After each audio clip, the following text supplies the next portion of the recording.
don't know if they would make it though.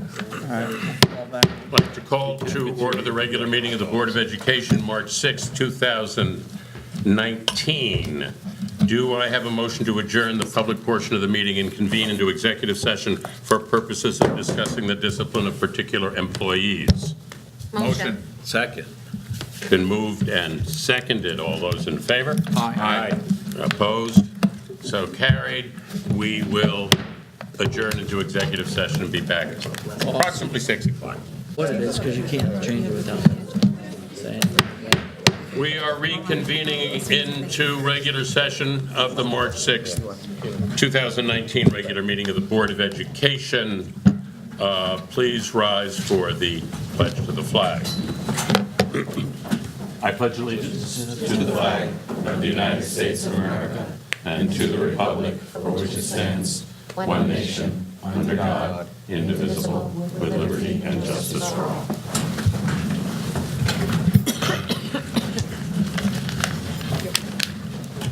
The Monroe Woodbury Mission Statement: we are committed to academic achievement and success for all students in a safe environment.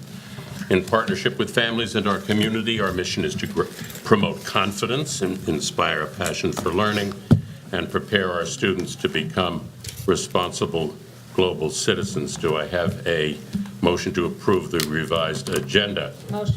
Second. All those in favor? Aye. Opposed? So carried. Tonight we have the human rights exhibit, art exhibit, from the high school. Donna, do you have details about that? It is artwork by 11th and 12th graders from the high school, and each of the items has a little blurb about the person, the artist, and if you use your smartphone and scan the QR code, it'll give you a link to a YouTube video where the artist actually discusses the art. So, and there's also pamphlets over there regarding these pieces too. Every year, it's a great exhibit. We are going to have a short break after our budget presentation.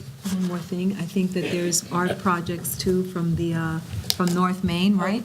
Am I correct? The historic. 25th anniversary of the Village of Monroe. We have a historical project. Historical project, 125th anniversary, Yeah, talk about, so that people can look Village at of it. Monroe. Sure. The Village of Monroe sponsored an event this year in collaboration with North Main and Pine Tree, where they're celebrating the 125th anniversary. And basically, they provided both schools with a list of a number of different historical sites around the community, and they gave the students an opportunity to choose a historical site, to research the historical site, and to develop a presentation about that historical site. And they had an event on Monday evening to display the work and give the kids an opportunity to be able to circulate around all of the various presentations. And we had, I think, close to 100 students between the two buildings who participated. And out of the various presentations, they awarded a number of different positions to a variety of different students.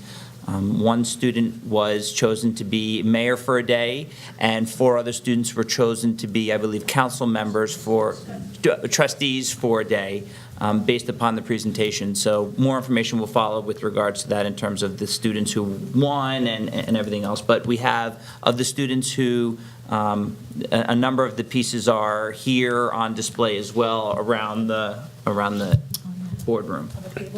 So take a look. As I was saying, we are going to have a break after the budget presentation, so the students who are here from the government class can get their papers signed and be on their way. And besides being the president of the Board of Education, tonight I'm also a spokesperson for the use of sunscreen. And we'd want to make sure that you and your children use sunscreen, or you'll end up just a wreck like this. It actually is worse, looks worse than it is. Questions and comments from interested citizens? None? Update on questions and/or comments raised from interested citizens. Nope. Rumpf. I think some of it, the questions and comments from the last time, I think some of it's going to be embedded in a presentation that we have later on. For the, yeah, okay. Right. Right, and some of it was also answered at a At the Crusader chat. Crusader chat. But we're going to revisit that again. Yeah, Okay. great Crusader chat at Pine Tree. Do I have a motion to approve the minutes of the February 6th, 2019 meeting and the February 21st, 2019 meeting? Second. It's been moved and seconded. All those in favor? Aye. Opposed? So carried. Have we had a facilities committee meeting? Chris isn't here, but have we had a facilities, any update on that, Patrick? No, we have not had a meeting. We'll probably have a meeting next week or the week thereafter. I mean, just in Okay. terms of the update on the project, the bid is, and plans and specs are on the street, and we've had a tremendous interest in it. I understand a couple of dozen contractors have downloaded those plans and specs, which is good news. Okay.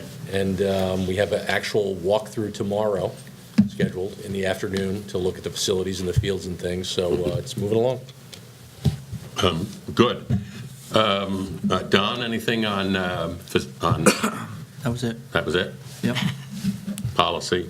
Policy, we're meeting next Monday, is our next meeting. Report by our student representative, Christian Hess. So, about 2 meetings ago, I talked about the scavenger hunt game I came up with my Safe School Ambassador Club. Kind of failed a little bit due to the fact that I know you guys were really anxious to hear about it, but failed a little bit because not everybody was present at the meeting in which I addressed it at. So we're actually reconvening probably here, maybe in like 2 months, I'd say. We're having like another kind of meeting with everybody, you know. We had like the training day, I believe Dr. Astor came in for one of them. I don't know if it was last year or this year, but It was both, but I think the Both, one you're really. talking about was this year. yeah, so we'll have like another one of those, and hopefully we can get that out again, and maybe it'll continue for next year as well. So that is that. Let's see. I actually work at the middle school pool.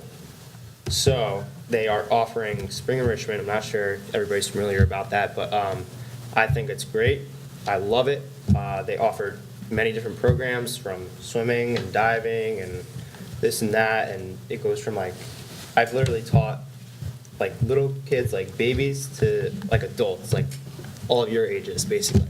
Thank God you called us adults and not something That would be a senior citizen, right? I'll teach you some. But anyways, I don't know what that means. It's a great program. But we've already determined John does not float. Well, yeah, no, I love it, and it's out there for anybody who's really interested in it. Yeah, so I'm actually attending at Pine Tree tomorrow, the Socratic Cafe. Oh, yeah, that's right. Really excited for that, and also I'll be splitting time with Smith Cove Art Show. So that should be interesting. That's it. Good. Yes. Mrs. Lapidus's Socratic Cafe is one of the many interesting and wonderful events that we have. Budget presentations of Book 2 and Book 3. Introduce the gang. I think the Eric gang, Hassler, it consists of 2 people. Patrick Cahill. It's just the 2. It's a gang of 2. Yeah. Oh, he always skips me from my Orange County School Board. Oh, I'm sorry, did you go? that's why you were Well, looking at me. tonight, but no. I'm That's why he skipped it. Yeah, that's what you said. I know it I'm was, going to pass on that one because he didn't know that. It's okay. I did. That's why she gave you that look, and I was wondering, and I'm like, oh, yeah, hi. She's just He didn't want to call attention to your Do you want to make something blowing it up? off. I'll save it for next time. Once in a blue moon. Same day. always ready. So last So thank you to the Board of Education. This is kind of a continuation of our budget development and budget presentation process to the Board of Ed and to the community. This evening, Mr. Cahill and I are going to be presenting books 2 and 3 to the board, many of which have been presented in some form or another already to the Board of Ed in past presentations. So I'm going to start with book 2, which starts with core programs. Basically, core programs represents the costs associated with providing instruction in language arts, mathematics, science, and social studies. And the costs within each of these various lines include things like textbooks, supplies, some supplies. There's a general supplies line later that we'll be speaking about. But textbook supplies, that replacements for lost and damaged books, workbooks, manipulatives, dues and publications to various organizations, statewide and nationwide organizations, various fees associated with some academic competitions like Math League, calculators, science equipment, costs associated with maintaining our science labs. Basically, these are the costs that are associated with providing instruction to our 7,000 students in the various core programs. The chart illustrates the budget that we're proposing for the 1920 school year, which is the left column. The right column is the comparison to our current adopted budget for 1819. The vast majority of these lines specifically were presented by the building principals when they spoke to the Board of Education about 2 weeks ago. I want to speak very quickly about two main initiatives that are impacting the increases in these various lines. One of them is the Reader's Workshop text that the building principals spoke about, where at the elementary level in the 5 elementary buildings, we are having an increase in the textbook lines to purchase literature for Reader's Workshop. That is been compensated by some reductions that are taking place at the secondary level. The other initiative is we are in the process of streamlining our supply lists across the school district. And in doing that, there are a number of different items that have previously been on supply lists that are going to be taken off and provided by the school district. Tissues, paper towels, wipes, and things of that sort. So the increase in these lines are attributed to that. You'll see later on, because there have been a number of reductions in textbooks at the secondary level, which has allowed us to be able to make increases at the elementary level. Mr. Cahill, when he presents later on, is going to speak about textbook aid. We tend to have an allotment that we use for state aid purposes in terms of our annual expenditures for textbooks. So we make sure that we stay within that allotment, and some reductions at the secondary level have allowed for the increases at the elementary level. We're de-emphasizing math a little bit, I guess? Well, basically, that's one of those reductions in textbook lines. You know, when you start to look at, the cost of a full class set of algebra books or global studies books is tens of thousands of dollars. And, Sure. and you see a lot of fluctuation in these lines due to some of these mass textbook purchases. So Yep. that, for example, the reduction that you're speaking about, that $57,000 reduction was the result of the purchase of a math textbook last year that we don't need to purchase that this year. So that line drops down significantly. With the textbooks that are being purchased, are they available online as well? Not the textbooks at the elementary level. Usually, when I say text, it's all under the umbrella of text, but really we're talking about literature. When we talk about Reader's Workshop, it's like classroom books that the kids read in class and they take home to read. A lot of the textbooks, the traditional textbooks that we speak about, are also offered online. One of the main initiatives that the department chairs have done in recent years is that rather than, if we have between ninth grade and 10th grade, if we have 1,000 students that are taking global studies, Global 9 and Global 10 combined, rather than buying 1,000 textbooks, one for every student, we'll buy a class set that the kids keep in the classroom that first period uses, second period uses, third period uses, and then they have access to an online book at home, so that way we don't have to purchase books for the entire class. So that, for the traditional textbooks, yes, but for these purchases, no. The elementary Reader's Workshop, we're talking about like actual literature books that the kids are reading individually. But you also have to purchase the online reading. What do you mean the online reading? For the textbooks. It's part of the, Yes, yes, when, for example, every once in a while, the Board of Ed votes on a new textbook. I think we had one at the last Board of Ed meeting. When you vote, the package that we get is usually, okay, it's going to be X number of dollars for the 8 class sets of books that we're buying, plus X number of dollars for the online subscription that is, 5 years, 6 years worth of connectivity that we get for that book. That's part of the package. And that also goes in the textbook line. That's also state aidable. Okay. The next line are district-wide programs. District-wide programs represent the costs associated with instruction K-12 in health, art, music, languages other than English, family and consumer science, and technology, which is middle school and high school, as well as our gifted and talented program. Once again, the majority of these lines were presented when the various building principals presented their budgets. And again, we're showing what our proposed budget is. The health education line includes various textbooks, workbooks for first aid and CPR that are Red Cross books, membership in the State Health Educators Association. There's also materials in there for the elementary health classes regarding nutrition and health activities. The arts supplies is primarily made up of the consumable items for art instruction. The reason for that reduction this year is last year, that also includes art equipment. Last year, one of the buildings we purchased a kiln for. We don't have any kiln needs across the school district this year, so that represents a reduction in that line.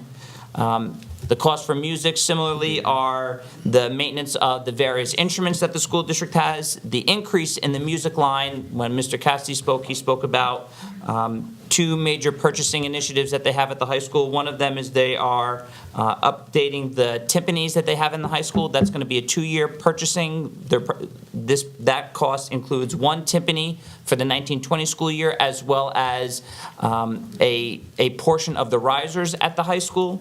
The current set of timpanis at the high school, as those get updated, the old set is going to be going down to the middle school, which represents an upgrade for the middle school as well. The current high school timpanis are going to go to the middle school, which is also an upgrade for them. So basically, that increase in the music line is 2 main purchases, timpanis and risers. That reduction of nearly $12,000, again, is there was a number of different textbook purchases that we did for languages other than English. During the 18-19 school year, those purchases don't need to be made for the 19-20 school year, so that's going to be a reduction. The family and consumer science line are costs associated with the various consumables, food items, as well as the replacement and repair of appliances and equipment for families in consumer science, like sewing machines. Technology and cost is the cost for our various technology classes that were offered in the school district, and the gifted and talented line includes supplies for our G&T program, as well as various cost materials for the Odyssey of the Mind program that we have within the school district. The instruments that are being purchased for the elementary schools, those are to be used in the school? Those are not the ones that, as a parent, we're renting to take home, correct? Separate. Right, Okay. separate. And they're used in a variety of different ways. Sometimes there are instruments that, are large, that can't be transported back and forth, and we have, or kids forget instruments. We have a stockpile of instruments within the building that are accessible for a number of different reasons. yes, the code. Physical education and athletics. These are the costs associated. The first line is for maintaining our PE programs, K-12, which includes the purchasing of our various PE equipment that's needed throughout the district. The reason for the reduction this year is the 18-19 budget was the first year that we kind of had a shift in spending. If you may recall the presentation that we did last year, the physical education lines were really kind of streamlined by the PE and athletic office.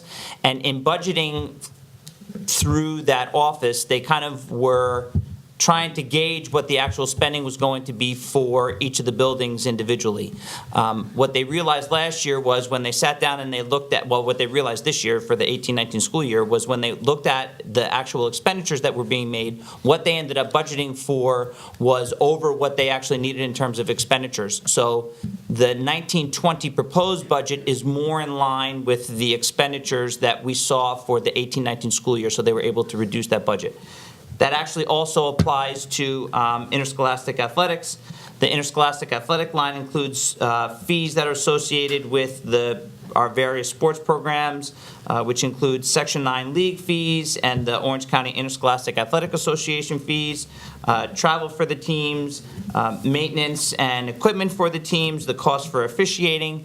Same situation. Last year, Mrs. Hawk budgeted a little bit differently for interscholastic athletics, and if you actually looked at the WinCap budget, you'll see program by program an itemized list of all of the various expenditures by each of the sports programs individually.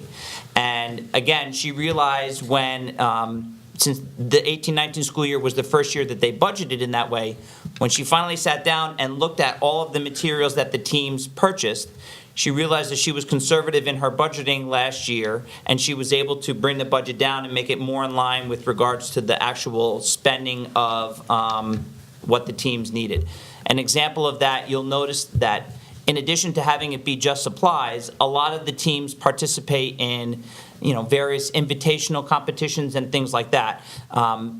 Many of the reductions were in the cost of some of the invitational meets and games and things like that. So they brought the cost down more in line with what the actual expenditures were for this year. So Do we expect that to be impacted by the new athletic fields next year? possibly. I mean, the facilities piece of that is a little bit different. The only thing that it may potentially do is, maybe some of the teams may choose, rather than going to invitationals elsewhere, we may be hosting some of those invitationals rather than having the teams go Yeah, I was just to bringing different up because places. I assume it'll be a learning year for us since Right. we didn't have a nice athletic field before, so Right. I assume there'll be some Right. learning opportunities there for us. Yeah, I mean, as it is, we, for example, the spring track, they have a big, Monroe Woodbury Relays event here. But who knows? We may be able to expand some of the different things that we do, having a lacrosse tournament in the spring or having, a soccer tournament in the fall or something like that in-house rather than having the teams having to travel and pay fees elsewhere. I had sent an email question to a few things to Lori, and she had gotten back to me via Elsie, and I will hope that some of that will be less financial when it comes to practices. Mm-hmm. So in there are items for our kids having to leave our facility to go elsewhere to practice. Sure. I know the football team has had to do that, the baseball team has done it. I mean, it's typically local, but it's still an expense to us that they now have to leave, go to a rented facility, and we have to pay for the busing. And that's, I mean, So- one of the things that, the later presentation that we have is some of the summer projects and how that's going to impact some of our programs and things like that.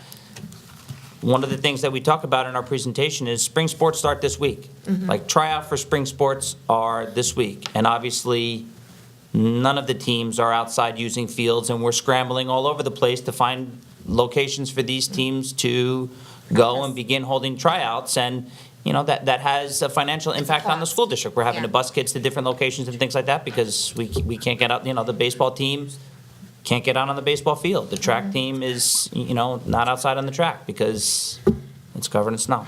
Since we started charging outside people using our facilities, has there been any kind of growth in that? And can that offset any of this? Where does that money go?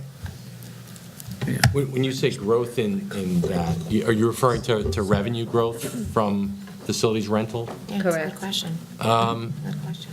Well, I don't think there's been tremendous growth in it. I think we've always had certain fees structure for, use of facilities, and we're pretty liberal in our use of facilities where if the building is open and there's staff in the building, there's generally no charge. We charge for facilities usage when the building would typically be closed after hours or on the weekends.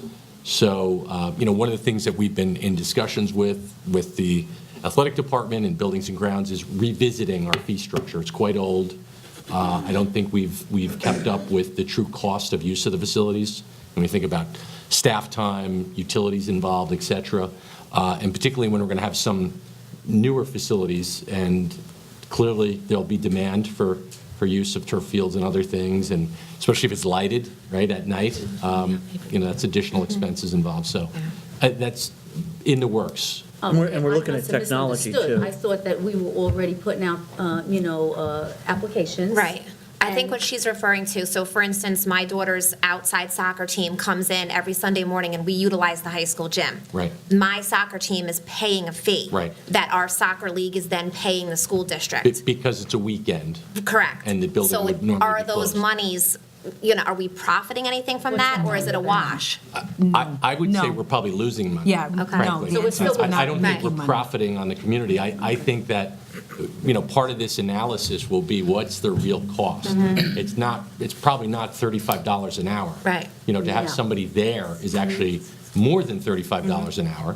And then Heating the and all that. utilities, heating, particularly in the winter. I mean, I've heard stories where we would allow groups to use our facilities, let's say on a Sunday, and we'd have to heat this huge space like this for a very small group of people. And those people have tables, and they're having little fundraisers, and they're taking that outside of this district.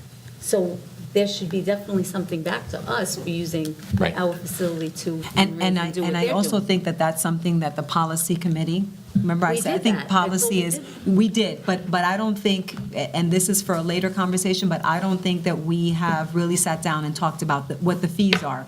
Our fees are not what our contemporaries are charging.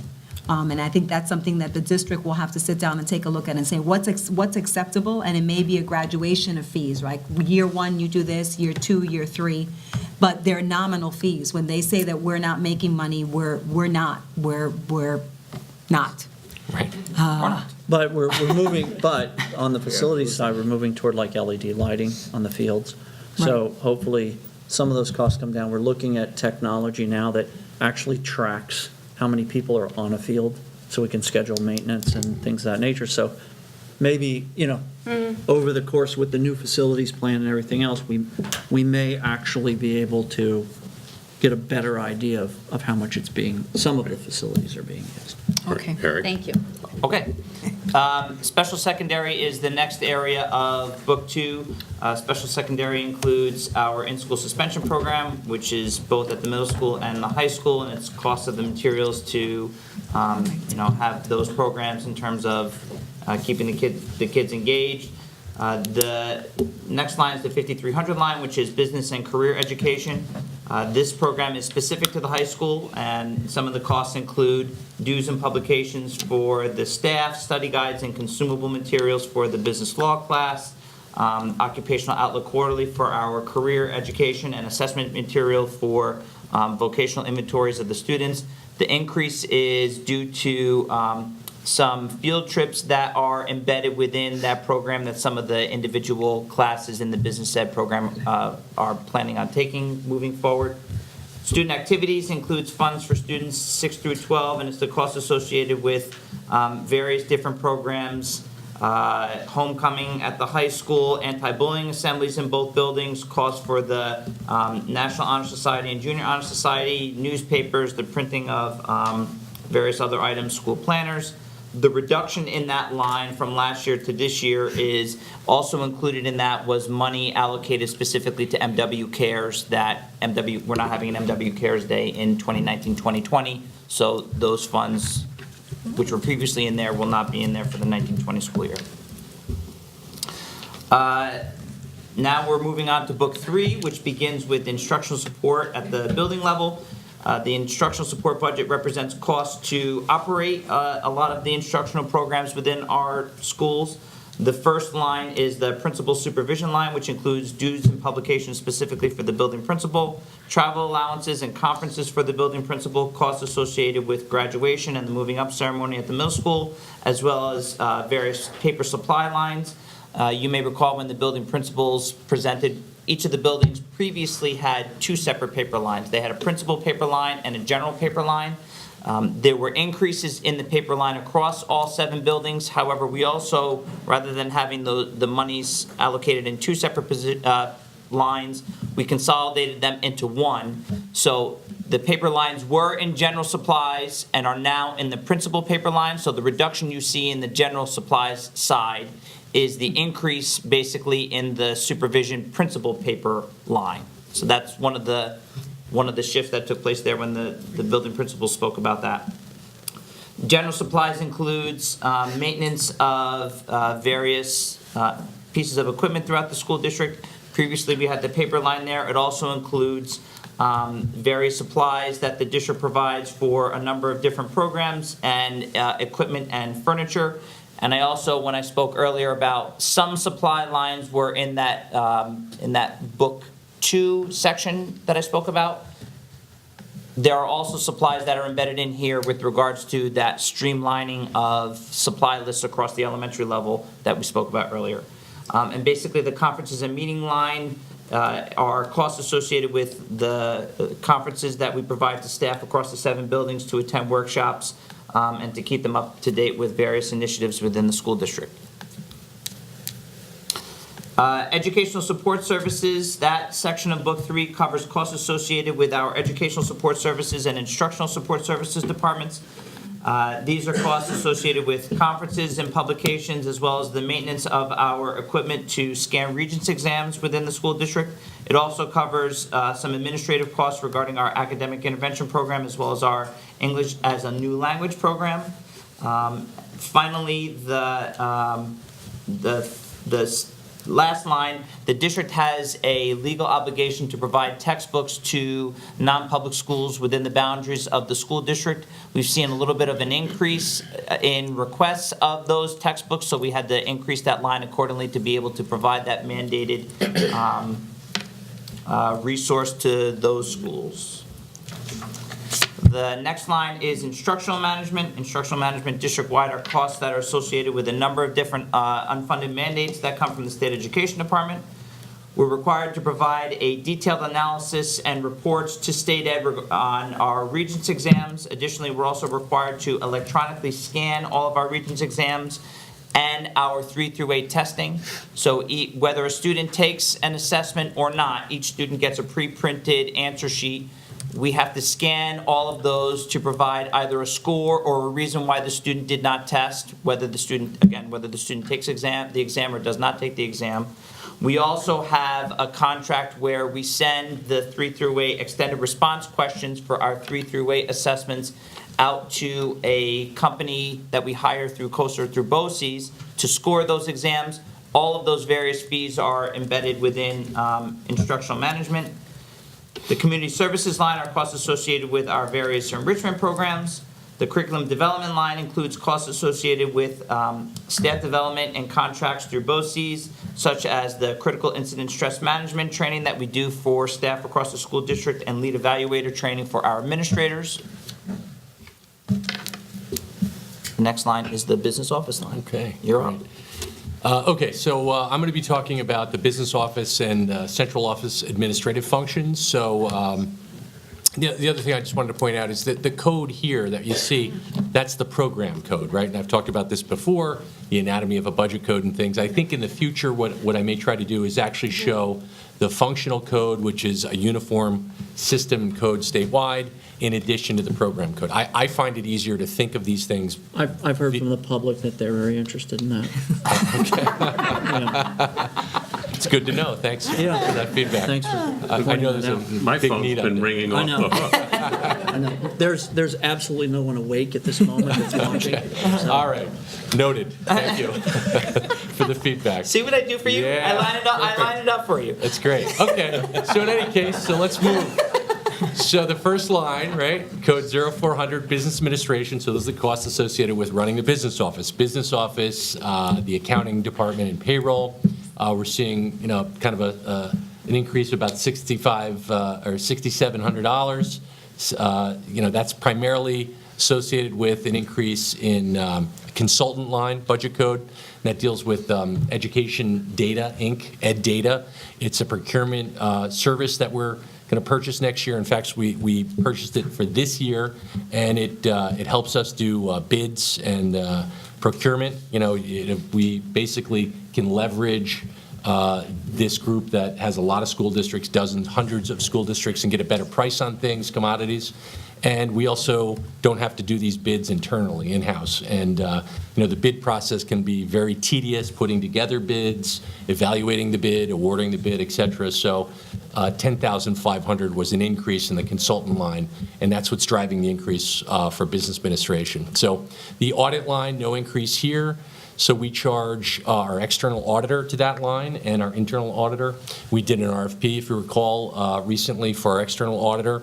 So we have a good handle on what those fees are going to be for the next 5 years. We're thinking about doing an RFP for our internal auditor. So there's a little bit of uncertainty, but I think $65,000 will more than cover that. The treasurer line, we're essentially just doing away with that. It was $1,000, and it was sort of redundant. Tax collector, so those are the budget line or codes associated with our tax office, which is basically open from late August through November.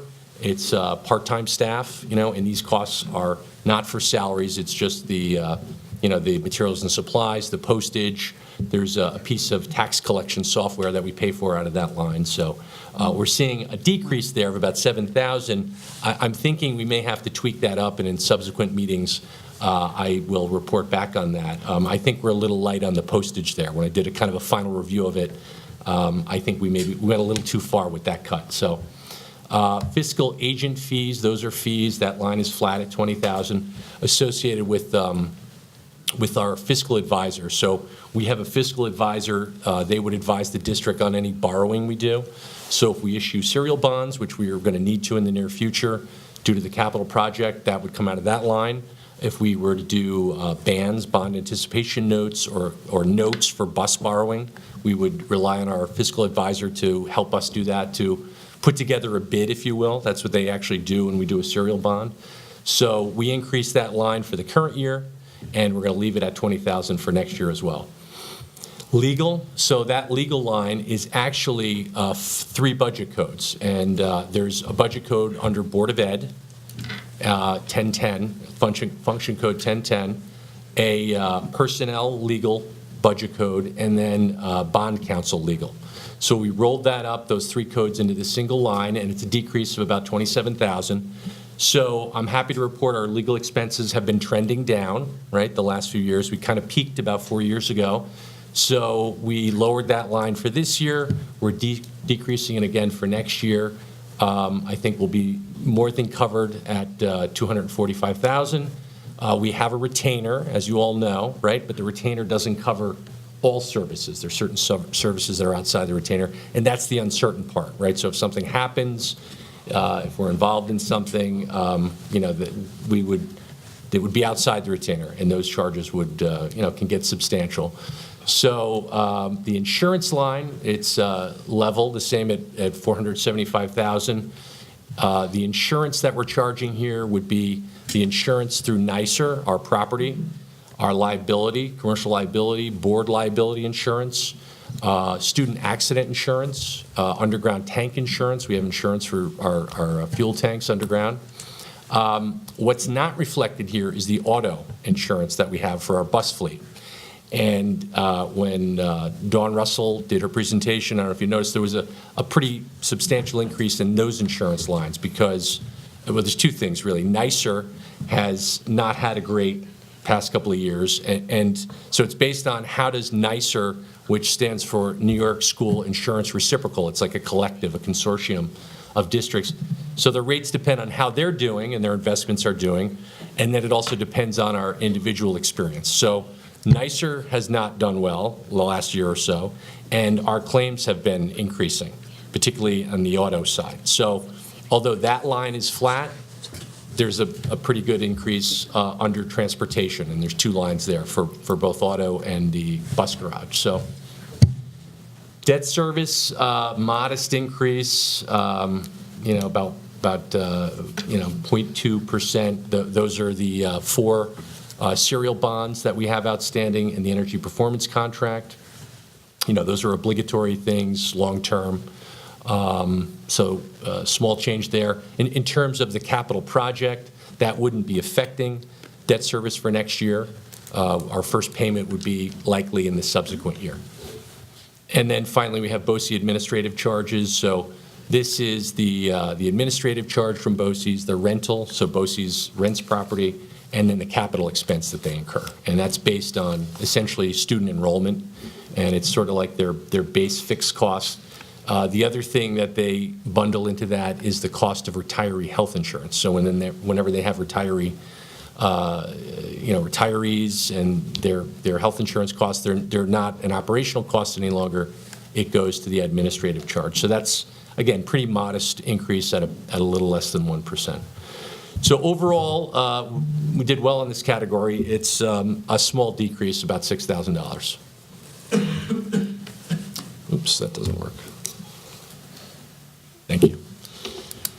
Okay, so Board of Education is the next category. And so the first line here, Board of Education, small increase, $500. That's basically the budget codes that are 1010 Board of Education and the function code 1920, which is the dues associated with the New York State School Boards Association. That's where we get to the $45,750. District clerk, modest increase, about $1,100, $1,200 there. I think we increased the conference and meeting lines. Chief school administrator, that's function code 1240. There's an increase there, about $4,000. Again, that was, I think, the conference and meeting line. Community relations, program code 1400, 1480 is the function code, no change at $55,000. And, under that line is district calendar printing of budget materials, just general office supplies, and then any services we utilize through Capital Region BOCES for our website, maintenance of that, and then the hosting, I believe, is also charged to a BOCES code under that group. Personnel management, so this is the, the non-salary expenses associated with the Human Resources Office is flat at $37,250. And shifting gears, let's talk about the property tax cap for a moment. So I know we've heard this before. I won't bore everybody with this, but what is the tax cap? Essentially, it's a limit on the tax levy, which is about 70% of our revenue, to school districts and local governments in New York State. And the limit is 2% or the rate of inflation, whichever is less. And I've talked about this. It's a multi-step process. So, rarely is it actually 2%. For schools, the property tax cap began in the 2012-13 year. There are some exclusions or exceptions. So in other words, if you have certain expenses outside your control, they can be an exclusion from the cap. We'll talk a little bit about that. And you can override the cap. It's much easier for towns and counties because they just have a majority of their board. So if there's a 5-member board, 3 raise their hand, say, let's override it, and they're able to do that. For school districts, they have to have 60% plus 1 voter to override the cap. And I think it's been the experience of school districts, it's rare that they try to override the cap and they don't have a lot of success with it. So I think everyone's sort of adapted to the tax cap, and we're living with it. So this just goes into a little bit more detail about the adjustments to the tax cap. So I've talked about this. There's multiple steps in computing it, and one of the first steps is an adjustment called the tax-based growth factor. So that sort of adjusts for changes to the tax base. So if you have you have a new factory, you have a huge development, the tax cap, it doesn't want to limit you from actually levying tax on that property, that real property, and that's what that factor does. It adjusts for brick and mortar development, and we get that number from the state. The last couple of years, that number for Monroe Woodbury has been, well, for this year, for last year, it was 1.7%. The prior year was about 3%, so it's been a really healthy increase, and it's helped our tax cap be a little bit higher than 2%. Unfortunately, for this year, we dipped back down, and we're at 0.56% on the tax base growth factor. So the tax cap, you'll see in a moment, is actually lower this year for us than it has been the last couple of years. There's available carryover, so if you don't levy your full tax levy limit, you can carry that over to the subsequent year, and we have a small carryover for this year. And then there are some exclusions, pension contributions. So again, pension contributions is one of those costs outside of our control. And I've mentioned this before, ERS, TRS. So when the rate, the employer contribution rate, goes up by more than 2 percentage points, so it goes from 8% to 10, anything above that 2 percentage point move, we could exclude. So it's actually, the last, I would say, like 5-6 years ago, that was a real exclusion and amounted to real money. Lately, the rates have been stable or trending down, so there's no exclusion there. The other exclusion, court orders or judgments, very rare. It does not deal with tax certiorari's, which are repayment of back property taxes.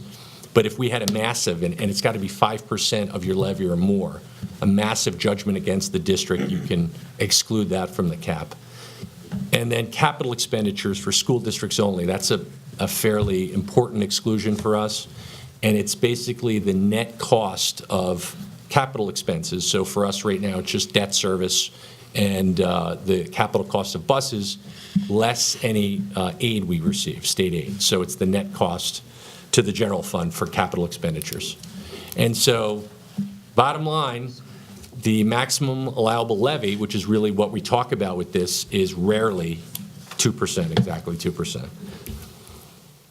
So here is the actual computation for Monroe-Woodbury for next year, 2% tax cap. As I said, we begin here, I'll use my pointer, with the prior year levy, which is this year's levy, and here's the tax base growth factor. You see it's, it's 0.56%, so it's, half a percentage point. So that is applied to last year's levy. We then we add the prior year pilots, which are payments in lieu of taxes. We subtract this 1.5 million. That's last year's exclusions. We subtract that out, and we get the adjusted prior year levy. We then apply our 2% or CPI, whichever is less. So the last couple of years, it's been 2%. CPI was 2.44%. We apply this factor to sort of the pure adjusted prior year levy. We back out upcoming pilots, and we have our tax levy limit right here. So this is the number that you can have carryover from. So if you levy less than this, whatever difference that is, you're able to carry over into the next year.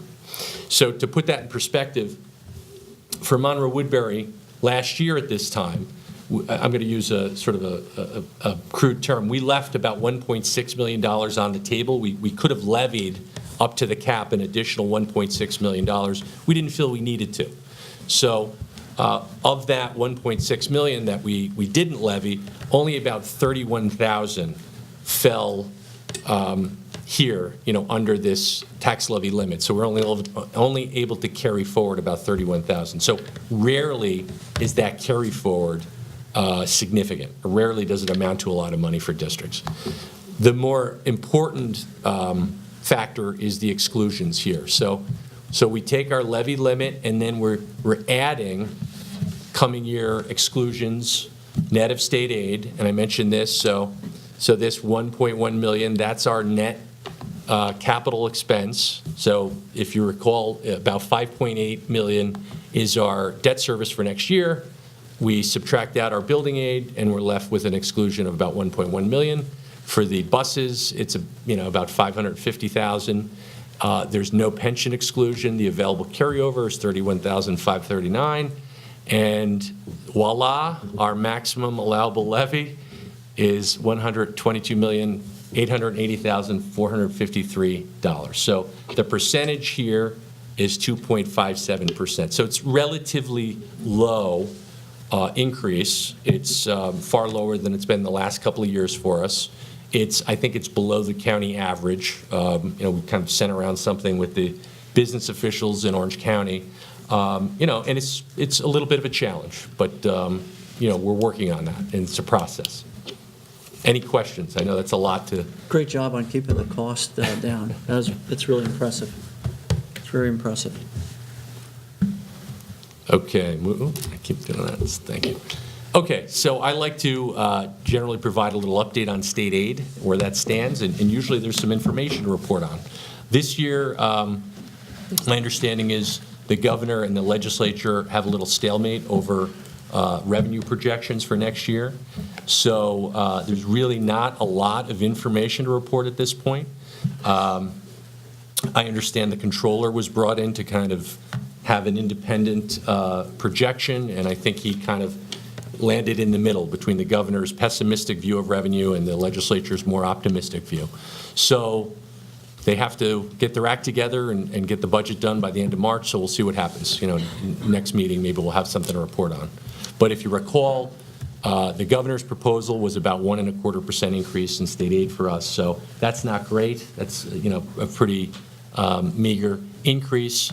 The foundation aid I mentioned was the bare minimum legal requirement, 0.25%. That was, I looked at that, I couldn't believe it, I almost fell off my chair.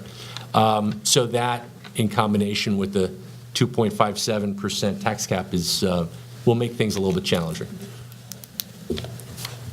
Okay, and in past years, I've talked a little bit about the high-cost aid, public and private high-cost aid that's available. Now, this is aid, we're going to hear from PPS and special ed in a moment, and this is aid that's specifically available for our special ed students for tuitions, related services, and it's specifically targeted to the higher-cost students. So, again, I won't bore everybody with this, but I'll just give you a really high-level overview. So the basic premise of this type of aid is we have an annual cost, and there's a deduction. It's like a deductible, and the deductible is computed as 3 times AOE is approved operating expense.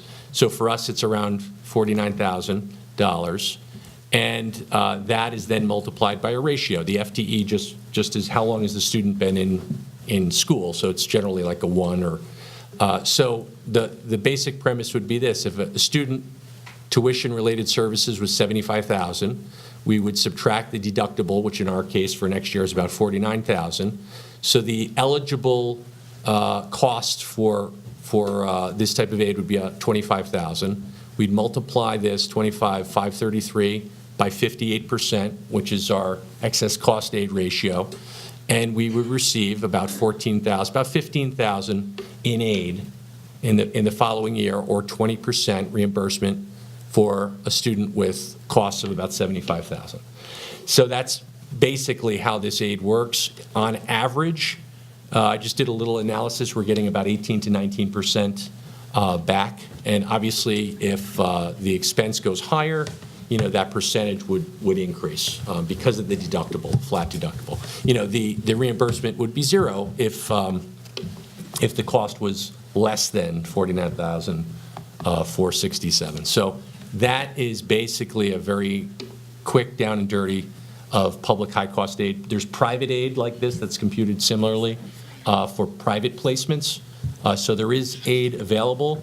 The way we manage this or coordinate this is it's individual students that are reported to SED through something called the STACK system to track and account for children.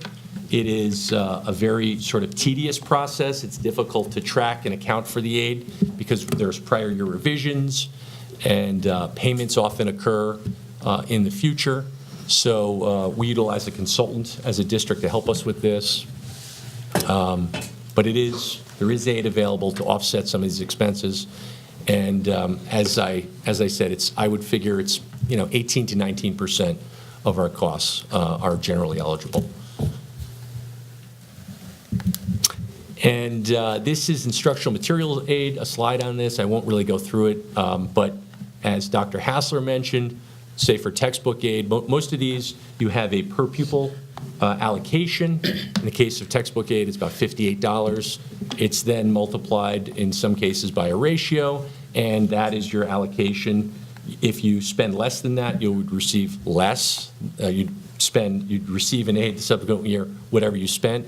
And so what we try to do is minimally spend up to our aid allocation, because it's basically you're receiving aid dollar for dollar on these expenses. And basically, the way that it's calculated is it's both students that are enrolled within our school district, as well as anybody who is a district of residence student who may attend non-public schools outside the school district, which is somewhere in the neighborhood of about $8,000 total, 8,000 students district-wide, times the $58.25 is about $460,000.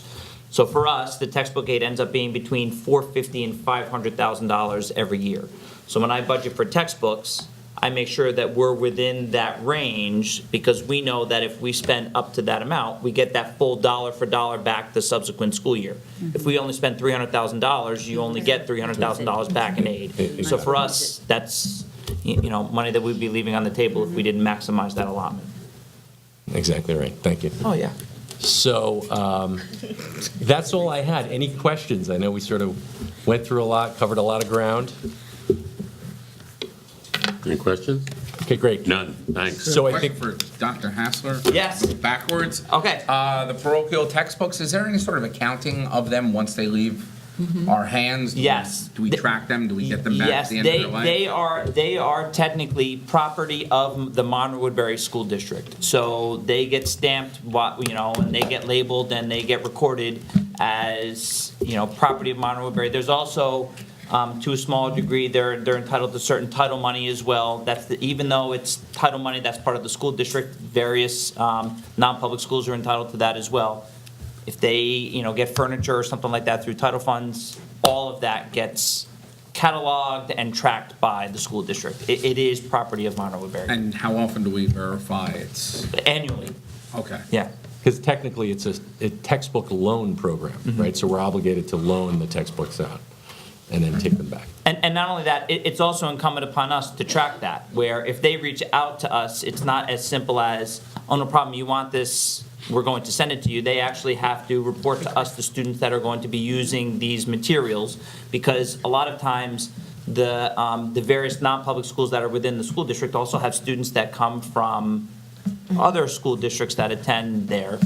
We're responsible for providing for our students, so there's a lot of different moving parts, but they have to show us that the students who are going to be using those materials are our Students kids. who live in our Residents, district. residents of the district is Correct. our obligation. Right. Anything else? Thanks. Thank you. Are we taking a break, or are we going to continue with special ed and PPS right now? Should we take a break now, or? Let's take a break, I think. Yeah, let's take a break. All right, we're going to take a break, 5 minutes, and then we will resume. After all my. All right, here we are, back again. Round 2. No board business took place during our brief break. Where are we now? So PPS? special education and PPS is a segment of Book 3. And previously, when I first took this job, I sat in this position and I presented all of the various programs across the school district. And then a few years ago, there was a discussion about having the building administrators present to provide a little bit of context with regards to the various budgets that they were requesting. Similarly, there was a request to have special education and PPS present to also provide a little bit of context with regards to some of the requests that were being made from those various departments. So what we did was we developed the building level budgets that you heard a few weeks ago, and we also developed the special ed PPS presentation for them to kind of, again, present a little bit of context with regards to their departments, as well as give a little bit more of a detailed explanation with regards to the budget that they're proposing. So Eric Ulau is going to begin. Is that good enough? Okay, so we have 6,768 students currently enrolled in our public school. We have 1,199 classified students. 1,041 are educated in our in-district boundaries, and 158 are educated out of district. We currently have 83 special education teachers, 73 teaching assistants, 66 monitors, and 37 related service providers. Our budget considerations and opportunities going into the, I forgot to say thank you and for giving us It's the okay. opportunity to present. We feel that. It was felt. We got it. I just want you to know I was feeling it. Okay, so budget considerations and opportunities. We want to work on meeting the the needs of our students with mental health. We want to continue with our co-teach initiative in the middle school. We want to increase behavioral supports in the district. The three I saved for last all start with providing PD. We want to build capacity of our staff. We want to provide PD in dialectical behavioral therapy. We are seeing an increased number of students presenting with mental health needs. We are also seeing an increased number of students arriving to school daily dysregulated and unable to learn. Dialectical behavioral therapy will give our clinicians skills in mindfulness, distress tolerance, emotional regulation, and interpersonal effectiveness. The next one would be professional development to promote more inclusive environments for students with disabilities. These consultants would work with our general education and special education teachers to break down the barriers to learning so that students with disabilities can be educated alongside their non-disabled peers. And then the last one is providing professional development in, we wrote ABA, which is Applied Behavioral Analysis. It's also VBA, which is Verbal Behavioral Analysis, to increase teacher capacity and allow more students the opportunity for in-district schooling. The consultants would work with the teams of teachers and their support staff in the 1212 and 812 programs. These are our most needy students in district, and I do believe that this one would also help reduce out-of-district tuitions.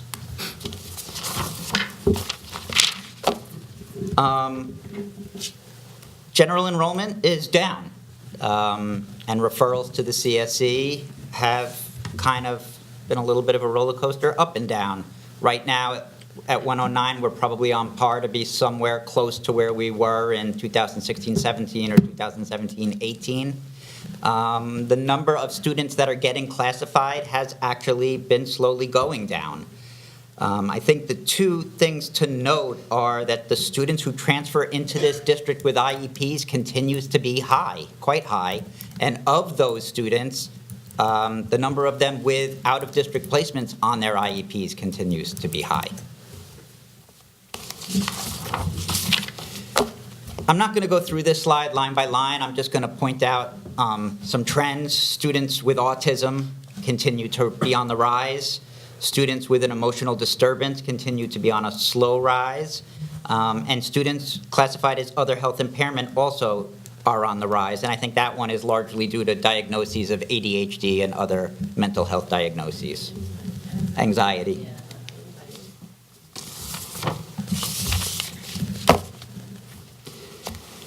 So on this slide, really the only number that I think is of interest is that we've gone up 10 students at the bottom. We went from 158 students in out-of-district placement to 168 students in out-of-district placements. And the thing that I want the board to know here and the public to know here is that this year we have a larger than usual number of entering kindergartners who are projected to need out-of-district placements. We have 7.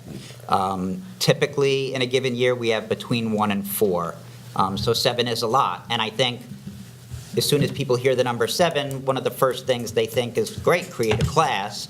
We looked very closely at these 7 students, and they do not fit cleanly into a single profile or cohort of kids. They are at least 3 different cohorts of kids, so they cannot be grouped together, and we can't place them in districts.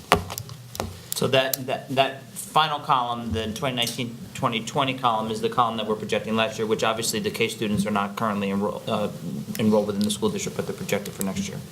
Thank you. So there are areas where we are asking for budget-to-budget increases in the handicap tuition, 2250, 6401 line. It's conferences and meetings. We are asking for a $54,000 increase, and that is for those consultants that I mentioned on the first slide, the dialectical behavioral therapy, the co-teach, and the ABA. The next line where we are seeing an increase is the in the same category, the miscellaneous expenditures for Committee on Handicapped. We're seeing a $60,000 increase. That is due to increased costs of FM systems, which many of the ones we have in the district, their life has run out and their warranties have run out. And so we do find ourselves this year with a large number that need to be replaced. some subscriptions to testing that we have with a company called Q Global and Pearson, which, our clinicians use to score and write their evaluations. Costs have gone up, and costs for bilingual evals continue to be on the rise. So that is that increase. The next increase would be the tuition down at the bottom. I'm not going to break them down line by line. I'm just going to look at the total tuitions, which are up $783,794, which is a 6.68% increase. Again, that is largely due to 7 students coming to us, entering kindergarten, and needing out-of-district placements.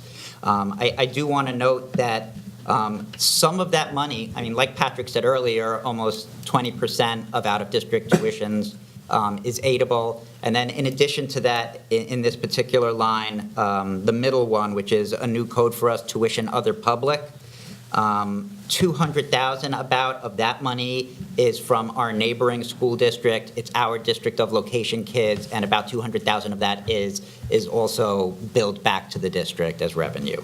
And that's also not entirely attributed to the increase in out-of-district placements. No. There are also tuition increases. The annual increase from the 18-19 school year to the 19-20 school year in terms of just the various programs that the students are placed in increase anywhere from 2 to 4% the cost of the tuition for the same students to attend the same program the subsequent year. Thank you. And I think we do a 4% increase from year to year. You can go to the next slide. On that previous slide, there's nothing else, no other lines with budget-to-budget increases. On this one, OCC-Ed, which your slide looks, Yep. yeah, OCC-Ed had an increase. We are not projecting additional students for occupational ed, but the costs of occupational ed have gone up from last year to this year. So that additional $30,000 is just the increase in costs for occupational education. And that's kind of illustrates the point that I was making before, that even in order to send the same number of students that we do for the current year to the same programs next year, there's a 2.44% increase just in the cost to be able to send students to those programs. Everything else on that slide is flat, with our total budget-to-budget increase of 6.79%. Is there another slide? Nope. No. Any questions? Thank you, very good. That's it. Thanks, you guys. Good job. Yeah. Karen, Christine, you were great. Yeah,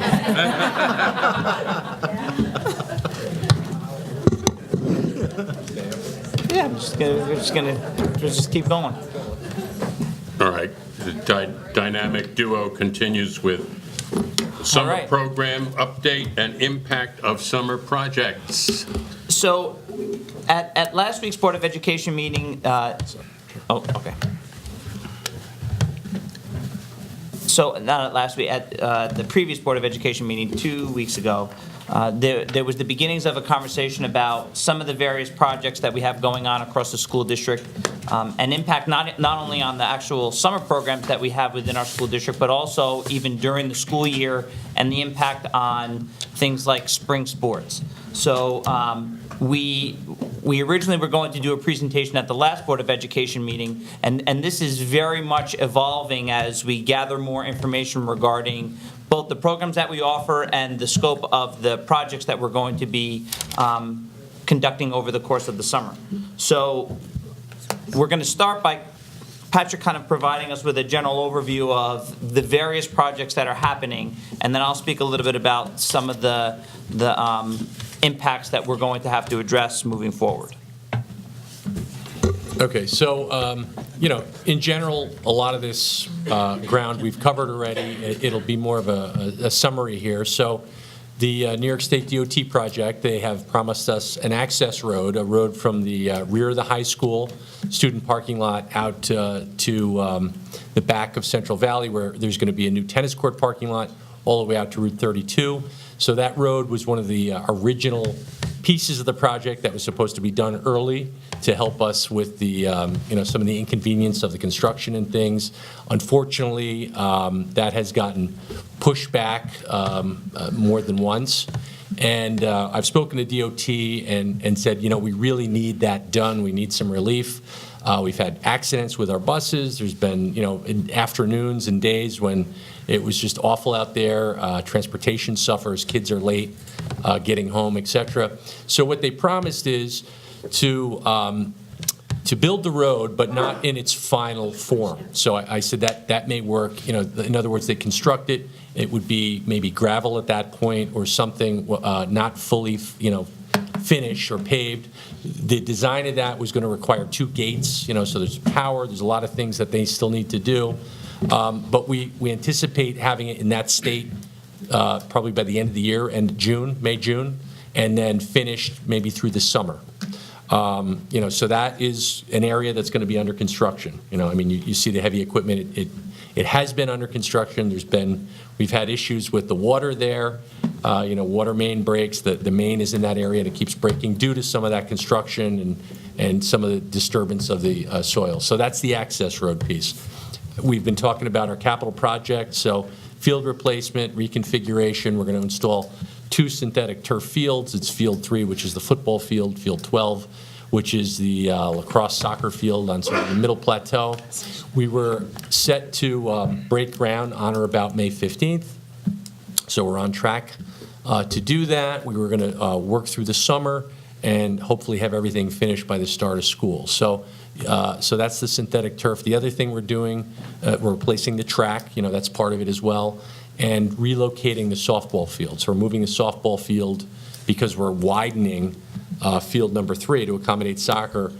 We're moving the softball field to the baseball field area. And what we wanted to do was make improvements to that. It's not the best in terms of drainage, et cetera, so we're going to make some improvements to that field with drainage and upgrades to the infield, et cetera. So that area will also be under construction, so to speak. And finally, the HVAC work at the high school, that will involve loss of the air conditioning through the summer, with a lot of the work occurring sort of out of sight, down in the bowels of the building where they're replacing the chiller. The one thing that will be visible is the crane that we're going to need to actually replace the cooling tower, but that may be there for a week or 2. It won't be there all summer. So, the big takeaway there and the inconvenience is the loss of the air conditioning at the high school. So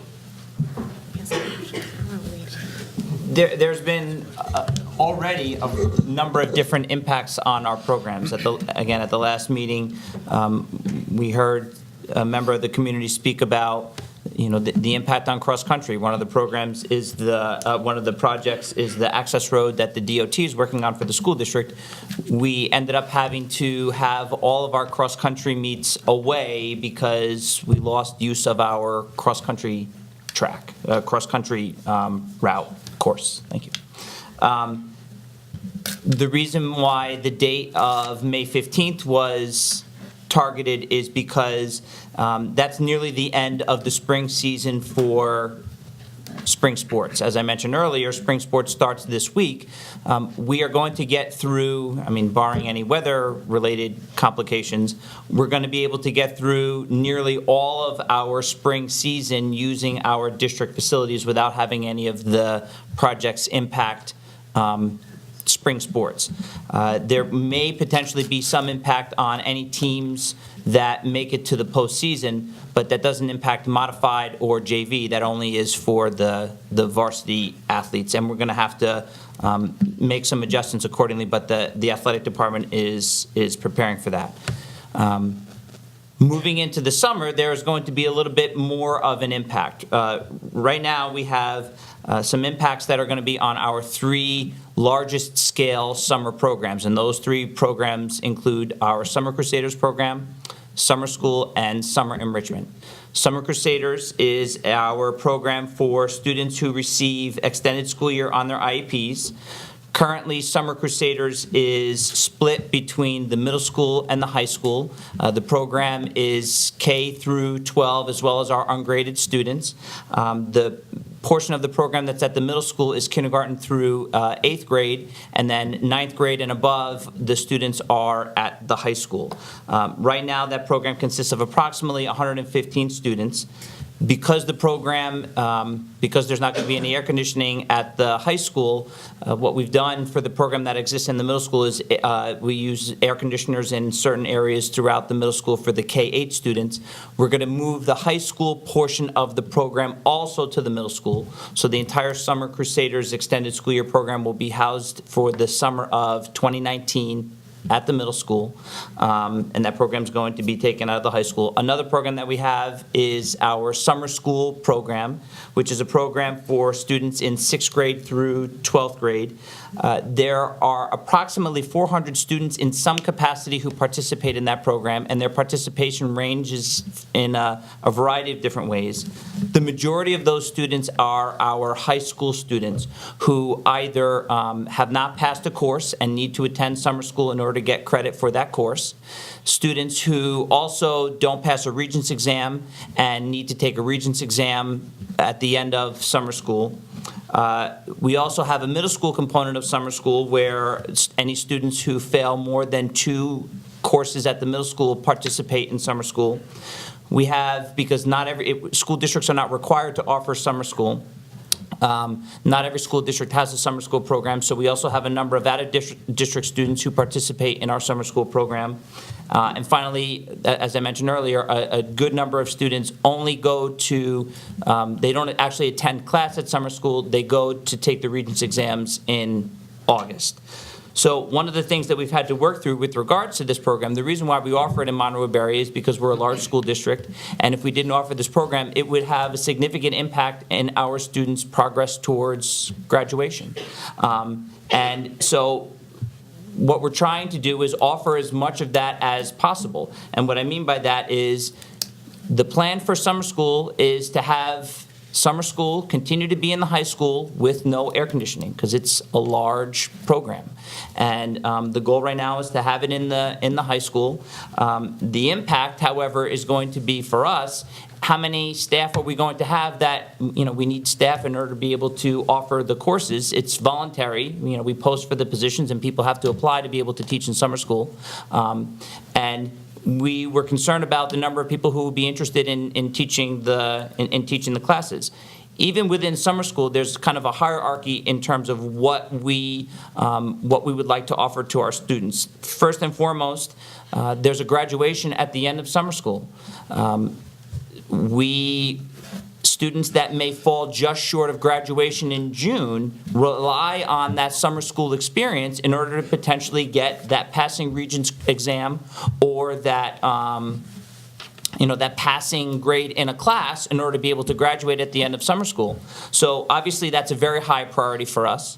The next level of priority are our high school students who, if they weren't able to attend summer school, that would slow down their progress towards graduation. If they didn't pass biology and they didn't pass the biology Regents and they weren't able to go to summer school for that, they potentially would have to retake bio and retake that Regents exam. So that's kind of the next level of priority for us. Certainly our middle school students, even though that does not impact, middle school is not a credit-bearing course per se towards graduation. That's not to say that we don't want students being able to achieve in moving from one grade to the next grade. If I'm a 7th grade student and I don't demonstrate my knowledge of the content to be able to move to 8th grade, summer school helps students get over that hurdle to be able to continue on to that next grade level. And then finally is our out-of-district students. I heard we posted a few Board of Ed meetings back for the summer school principal position. I heard just at the beginning of the week that we believe we're going to have enough staff to be able to offer both high school and middle school summer school this summer. So this is very much a work in progress. Our goal with all of these programs is try to be able to sustain as much as we can through the various projects that are happening across the school district. Finally, the third program that we offer over the summer that's going to be impacted by this is summer enrichment. Basically, summer enrichment consists of approximately 40 different classes, some of which are classroom enrichment-based classes that are offered at the middle school. That's about half of the program. The other half of the program are athletically based programs that are offered in a variety of different facilities across the school district. The plan as of right now is for non-athletic programs to be moved out of the middle school with the exception of the swimming pool, because we only have one swimming pool. And one of the classes that's offered in summer enrichment are cooking classes. We need to use the family and consumer science classes that have the various appliances to be able to offer those classes, and those are in the middle school.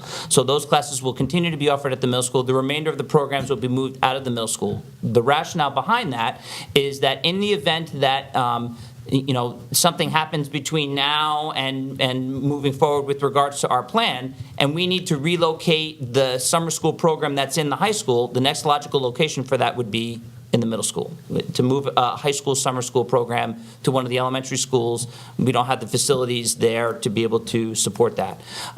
So the rationale is that in the event that we need an alternate location for the summer school program, the middle school would be it. So we're moving the classroom-based programs, the non-athletic-based programs out of the middle school. The athletic programs, again, with the exception of swimming will continue to be offered the way that it has been in summer enrichment. The athletic programs are going to be scheduled and organized out of our athletic office beyond summer enrichment. And the rationale behind that is that we have a number of different programs that have previously been offered in the school district. Some of them are specific to our athletic teams, and our athletic department is going to continue to schedule that.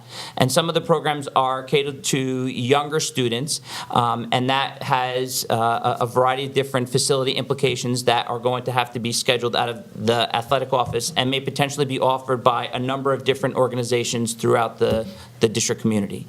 The reason why we put up there the date of as of March 6th is because, as I mentioned, as information gets relayed to us on the scope of these various projects, as well as our capacity to be able to offer these programs, we're doing as much as we possibly can to continue to provide the services that we've had in the past, but obviously it's going to have to be a very much modified system in place because of the different things that are happening across the school district. Did I miss anything? I think you covered it. Okay. Thank you. Questions? I have a few. Go ahead. Okay, so I'm going to go all the way back to the beginning. Okay. Do we have a date for when the high school air conditioning is actually being turned off? It will be, I think, early July. Okay. We don't have a precise date because, as it stands now, we're going to receive the bids back in late March, and, we'll talk to it, we'll award the bid to a contractor, and we'll start to, formulate the plan and hear from them what the plan is, but early July. Okay. Based on the fields, and you're saying May 15th, are you breaking ground on every single field at once, or do you have like an order in which each field is going to be under construction? I think there will be an order, and I think the order would be Field 3 first. I think there probably will be some work occurring concurrently in both areas, but I think what they would do is they would hit that main field first, and then move from there to the plateau, the upper plateau. Okay. And we also discussed this at the Crusader chat last week, and Mrs. Hawk, when she spoke, one of the things that she said is, when we start planning for that postseason that I was speaking about, some of those plans are having to be made accordingly, depending upon, what happens. If they come in for that first week and the surveyors come in and they're not actually like breaking ground with equipment and things like that, the goal would be to continue to use our the season. facilities. Sure. Right. We talked about when I presented the athletic budget, having to move kids around and, the accommodations that they're having to make during, the snow-covered ground sort of season. Ideally, we want to keep as many programs as we can in district and not have to bus elsewhere. So Right. that remains the goal. Well, because that goes to, let's say, a lead into another question that we just discussed earlier in regards to having to rent a facility and pay outside fees. We have that accommodated for, that if we have to go that route, we'll be able to provide that at at this point? Meaning, so they break ground on the field and the lacrosse season is still going on. Well- So now lacrosse has to be moved to another venue. We have to bus them, we have to pay the venue rental. I would say, yes, we have the ability. We had to do that last year. And there was no projects that were happening Right. last summer. I think I was heard weather. the baseball team had practiced or had games on their field. I think you can count on one hand Yeah. the number of times that they were actually, because it was so wet, it was so muddy, it was so rainy in the spring. And that was just conditions that were beyond our control that inevitably we had to find other locations. So I think, again, ideally, we would want to have them practicing here to minimize the impact on the programs, but realistically, we're going to accommodate as the situation surface. Okay. And then, I know we've talked about a little bit in the past with the DOT project, and I believe the answer is still the same, that we have time to go back, because, I'm looking at it from a basic construction standpoint. You do construction on your house, if they don't meet the deadline, I just saved $1,000. So I'm saying, like, this has been a delay that's been a huge inconvenience to us, that are we looking to, in the long term, when all is said and done, be able to get some form of a benefit because of their delay? Yes. Okay. Yeah, we've been sort of informally keeping a list, if you will, of inconveniences and events, things that have happened, due to this project. And I think that's what we are going to bring back to them. DOT has been very accommodative and very good to work with. And I think I said early on in this project that there are certain things by law they can do and certain things they can't do. But like contacting them about the access road, they were pretty good about it. They said, look, this is probably what we can do. We're not going to be able to finish it. That was one of those things that, it's not the highest priority. When you have that whole interchange and it's affecting Woodbury Commons and everything, that's the thing that gets pushed. But they are working with us. They said we may not be able to do it in the final form, but we can get it moving to help you. And I think to that point, there have been a number of different factors that we've had to accommodate for that have been unplanned. We've had 4 water main breaks at Central Valley since the start of the school year. When we have these projects that are happening, I didn't even get into all of the details about some of the accommodations that we're having to make. High school students that go to summer school have to have a certain amount of seat time just to be able to get credit for the courses that they're taking. We've had to build in a certain number of contingency days. Usually when the brochure for summer school comes out, it says, here are the number of days that we have for summer school. You can only be absent X number of days because you have to be physically present just to get credit for that course that you're taking. When we developed the calendar for summer school this summer, we had to build in, what if there's a day where they need to shut ideally we want the summer school program to be at the high school. What if there's a day where they come in and they say, we need to shut the electric off on this day in order to be able to disconnect the air conditioning or whatever, and we can't have the high school students come to school that day? That's one less contact day that the students are getting credited for. So we have to make sure that we build in that flexibility. And again, that's kind of the reason why I said it's nebulous. As of right now, this is where we're at. Ideally, we want to be able to have summer school in the high school, but in the event that there's an impact, they say that there's a day that they need to shut the electric off and they can't get the electric back on. And we may have to think seriously about relocating summer school. We need the kids to be able to go to school. So we have to have sort of a multi-leveled approach. The goal being to have as minimal impact as possible, but also being realistic. Again, we had 4 water main breaks at Central Valley since the start of the school year. We have to be prepared for that type of stuff.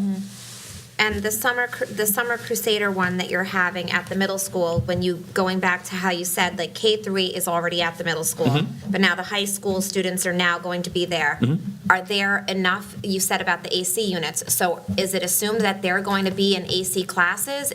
Yes. Okay. My understanding is the number of classes total that are at the high school are 2 to 3 classes. Okay. So it really represents 2 to 3 classrooms worth of space to be able to move the program to the middle school, which Okay. we can easily do that.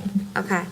And the goal being is we want to create as stable of an environment as we can. Right. In the event that we need to shut the power down and we can't have summer Crusaders, you're talking about a population of kids where we want to have as much consistency as possible. It's best for us to have the entire program right from day one at the middle school. Right. But you would be notified ahead of time that it was shutting down. Sure. Or would it be a spur of the moment, here we are? we No, can do no, this? it So you would, the goal would be that it would be planned, and that in the event that, You have a similar plan B. to like a snow day or something like that, there's not going to be any school at the high school tomorrow because they got to shut the power down. But again, we have to, the contact time is prescribed for summer school, and we have to kind of accommodate for that. I mean, we've even gone as far as, right now, summer school is Monday through Thursday. We've talked about, do we start to throw Friday on the table as a possibility, that in the event that there's no school on Thursday, we may have to go to Friday and having people come in on that day in order to be able to get the seat time. Would So, it That be would be prudent to just start everything off at the At the middle middle school school, right. and not involve the high school at all? That way you don't even have, you take the uncertainty out of it? we have seriously considered that. I mean, the issue is, you're talking about all of the resources for summer school. As I said, it's about 400 kids, but the vast majority of those kids are our high school students. A fraction of that is middle school, and a fraction of that are the kids that just take the Regents exam. We would have to ship everything out. Ideally, we don't love the idea that it's going to be in the high school with no air conditioning, but that's sort of the least invasive option for us. And that's also not off the table yet. Part of But the if reason there why was- we're moving part of the reason why we're taking summer enrichment out of the equation for the middle school is that still may need to happen, but let's not have to have all of the trickle-down effects of that. If we move summer enrichment. Right, but if the high school needed to be vacated for, let's say, a week, you're not going to be able We're to stuck. stop classes. Yep. You're going to end up moving all At the last that minute. materials at the last minute anyway. Yep. That is still very much an option, because we want to avoid that at all costs. We're still kind of working out the scope of what needs to be done. And again, as of right now, this is sort of where we're at. What's the number projected for summer school this year? Summer school, I mean, it's usually right around that 400 number. I mean, and it's, obviously you never can tell exactly the number of kids. And in the end, our offerings, the statistics that I share with you are, we have the teachers available, but if it turns out that, we end up having a cohort of kids that do very well on the chemistry regions, we don't need to offer chemistry over the summer school, then the school doesn't run. But it's fairly around what I was speaking about. So Any you're other mo- questions? Oh. Yes, I have more, I'm sorry. So you're moving out of the middle school for summer enrichment, where is it going? Pine Tree is the plan. Okay. And so we're hiring somebody that's going to oversee that? How Yep. is all of that working? Yep, there's still going to be, we're going to be posting for the various administrative positions. Now, the difference, though, is the scope of summer enrichment offerings, it's going to be, technically speaking, our athletic office is going to be handling the athletic side, so there's going to kind of be a separation of the program in its entirety. So there's going to be a reduced number of staff who are going to be ultimately running that program, because really it's just going to be the in-class piece at Pine Tree, which is going to be officially summer enrichment. The athletic office is handling the athletic piece separately. So, because that's going to lead to my next question then, as Go far ahead. as the athletic side. Mhm. So, I mean, I'm just going to use the example, I have 2 kids that utilize the weight room for the month of July and August. Mhm. Where's that going? So I had a conversation with a parent today, actually, and we were talking about that. Ideally, we want to have as minimal impact as we possibly can, and, all of the equipment that we have is in the high school weight room. Right. Ideally, we want to be able to offer that. The question is, the weight room right now is located right smack in the middle of the high school. It's not like you can open up a window and you're good to go.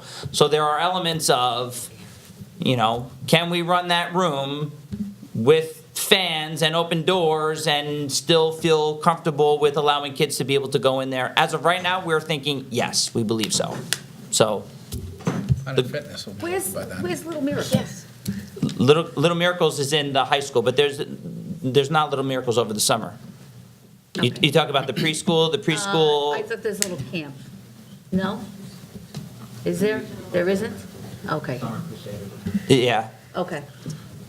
Can I just jump in? Sure. I think the other question that the other topic that we need to talk about is, so when all of this came to be, I just want everyone to understand that what was decided was to keep some of the programs, and that we were going to look at priorities. Number one priority is our extended school year, and then is summer school. Summer enrichment was a third, and we even discussed not running summer enrichment because there's so many things that are going on, and we would have to modify the program. So what we're doing this year is modifying the program so that we can still run it, because we feel that community members, need it and want it. We will be revamping that program in the year to come. This year, it's just kind of keeping it together, given everything that's going on. I think the other thing that we need to discuss is that there are other organizations that use our buildings. And so there is some concern from outside organizations wondering if they use the high school, could they use the high school this year? We have said no, because we're concerned, as we talked about the fact that we have 400 students that we may need to change. We don't want to put anything in the high school.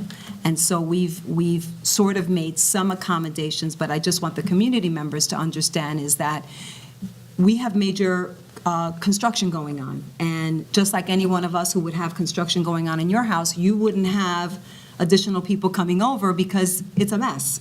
And the other piece, and you very eloquently said it, there's a safety piece. And so we have to make sure that we keep everyone safe while all of this construction is going on. So it is a work in progress, and I know that maybe some people feel somewhat frustrated that we don't have specific answers, but at the heart of it is we want to make sure that we run our programs for our extended year school students and our summer school students, and we'd like to run summer enrichment. We're moving it. The plan is to move it to Pine Tree. The other reason is we also have a lot of construction going on Route 32. So by moving it to Pine Tree, we're kind of alleviating the mess that we sort of are all living with. And then the other piece is all of those outside groups that want to participate and want to do what they've always done. And this is going to be a really tough summer for us. And I just want people to understand that it is a tough summer and that we have so much going on. And we just want to make sure that we make good decisions and we have backup plans. But we also try to accommodate those community members as well. Because I think there were some questions about one particular organization, and if anybody wants to discuss that. About Sousa? Yes. Yes, that would have been my next question. Okay, Sorry, there you had a go. So little I list. kind of let it up. Yeah.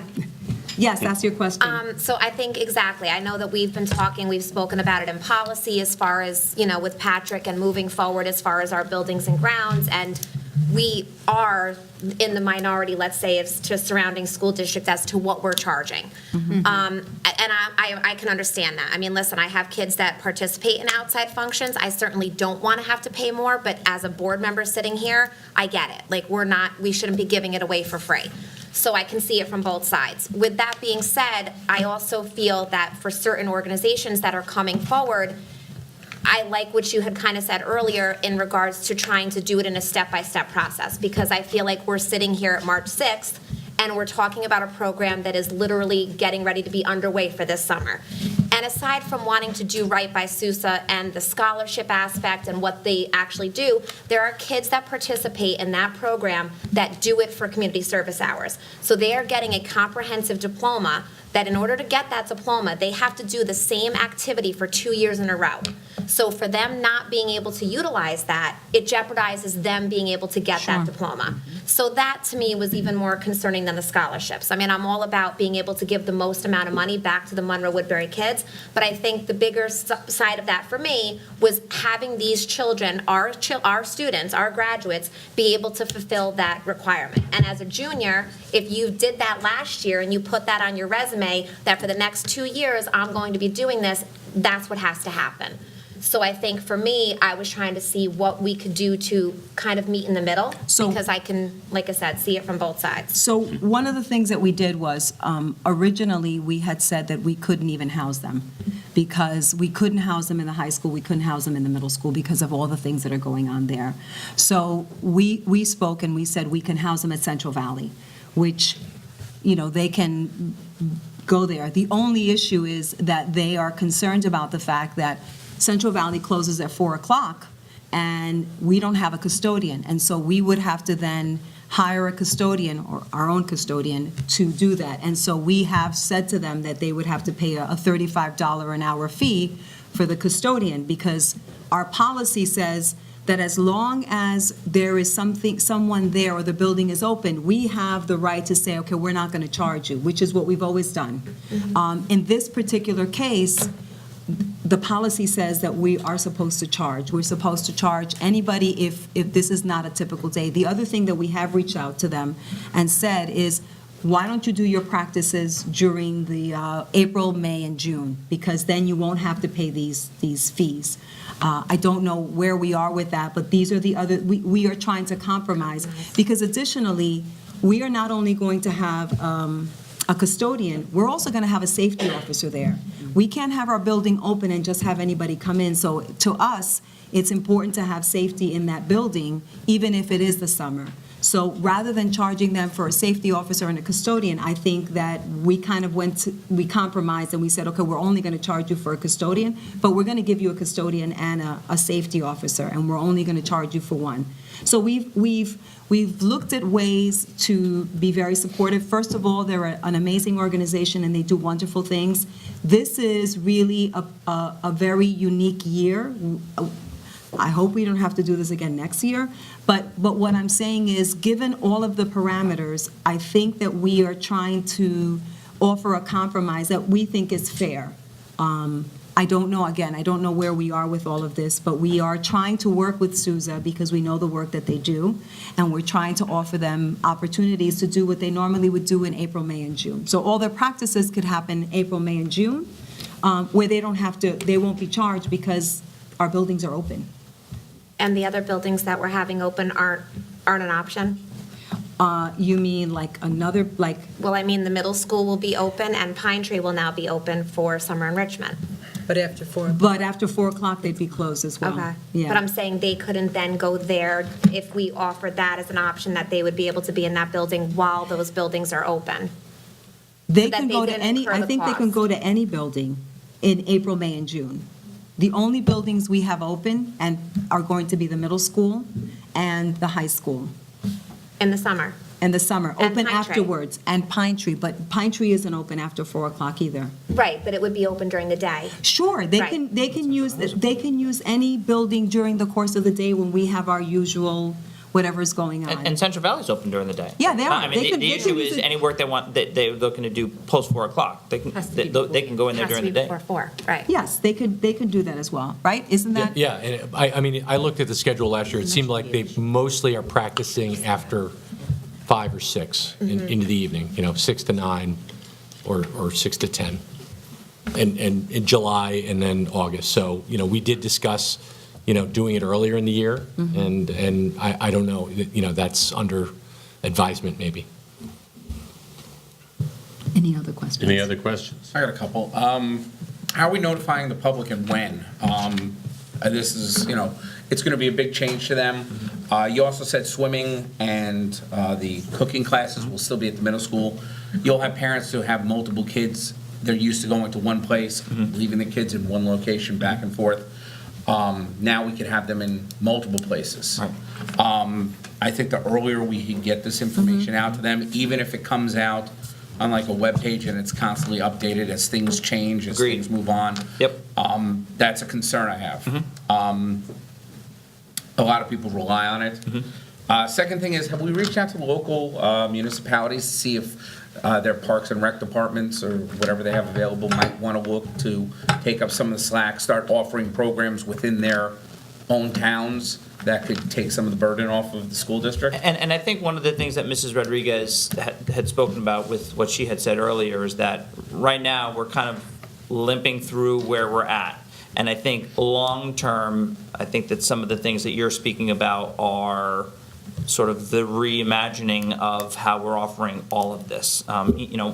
Me personally, one of the things that I often get asked from the community is, the scheduling of summer enrichment and the various sessions that they offer, and only having it offered during certain days of the week, during certain time blocks. Is there something that we can offer, for like a week at a time, all day?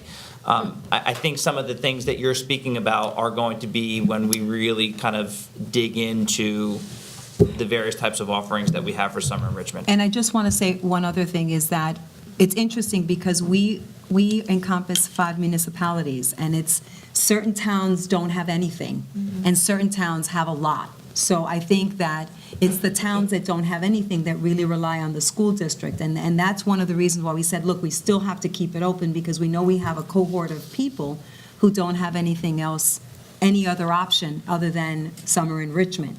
But yes, we've talked about reaching out to the towns and saying, what can you offer? This is a pool of students who want to participate. What can you give them as a, from your perspective? So all of that is taking place. And it's, again, I'm going to say, it's a rough summer with all of the things that are going on. And in a perfect scenario, everything will go out without a hitch, and we will be ready in September. But we also have to be realistic, and things do go wrong. That was it for me. That's it. Anything else, anybody? You pretty set? I think we spent 40 minutes on that slide. All right. I should have questions. Anything else? Thank you. That's it, thank you very much. You got 10 minutes. Appreciate that. Do I have a motion to have the board designate May 21, 2019 for the annual budget vote and election of board members? Motion. Second. Moved and seconded. All those in favor? Aye. Opposed? So carried. Do I have a motion to appoint the chairperson and alternate of the annual school district election to be held on May 21st, 2019? Motion. Second. Moved and seconded. All those in favor? Aye. Aye. Opposed? So carried. Do I have a motion to approve the legal notice of budget hearing and vote? Motion. Second. Second. Moved and seconded. All those in favor? Aye. Opposed? So carried. Motion to approve the 2019-2020 Orange Ulster BOCES nominees. That will be Bill Boss, Joe Byrne, and Ed Estrada. Motion. Second. Moved and seconded. All those in favor? Aye. Opposed? So carried. Personnel, Matt. Thanks. I respectfully request the approval for the items listed under personnel. Do you have a motion? Motion. Second. Moved and seconded. Any questions? All those in favor? Aye. Opposed? So carried. The motion to approve the establishment of the Board of Education annual organizational meeting Monday, July 15, 2019 at the Education Center at 5 p.m. Motion. Second. It's been moved and seconded. Any questions? There being none, all those in favor? Aye. Opposed? So carried. Business and financial. Patrick. I also request approval of the items under business financial, which include a contract for professional development for instructional staff and approval of our health services rates per pupil. It's the rate we charge other districts for health services that we provide. Do we have a motion? Motion. Second. Moved and seconded. Any questions for Patrick? There being none, all those in favor? Aye. Opposed? So carried. Motion to approve the arrangement of the recommended placements made by the Committee on Special Education and Pre-School Special Education, items 20.1, .2, .3, .4 on your agenda. Motion. Second. It's been moved and seconded. Any questions? There being none, all those in favor? Aye. Opposed? So carried. Reports by Board and Central Office. Dawn? We're back. I'd like to thank Dr. Hassler and Mr. Cahill and PPS and Special Education for their presentations.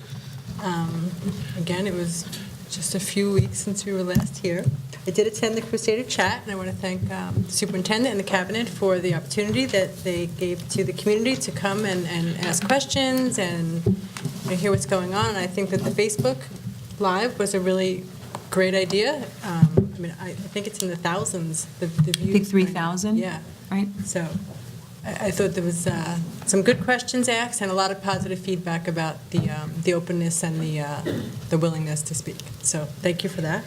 I went to the Peter Pan production for North Main, and that was awesome. I was happy to be there. And I'm going to Socratic Cafe tomorrow. And that's it. Have a good night. Thank you. Done. I think we've said it all tonight, so I'll pass on to the next.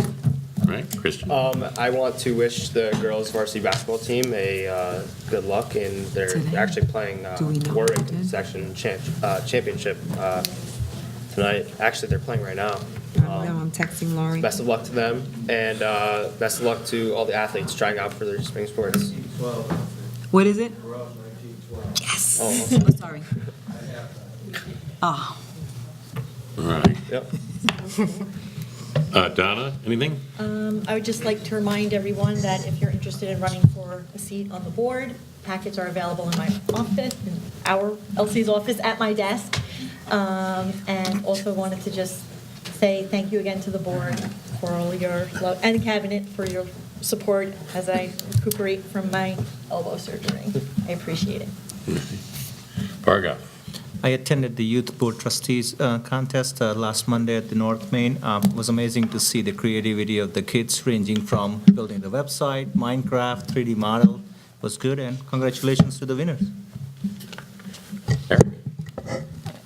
And once again, a thank you to Karen Jordan, Christine Ricker, and Eric Bulau for not only their work in putting together tonight's presentation, but even more so their hard work in putting together a budget. I know it doesn't happen overnight, and you guys really have an attention to detail for compiling all the necessary information.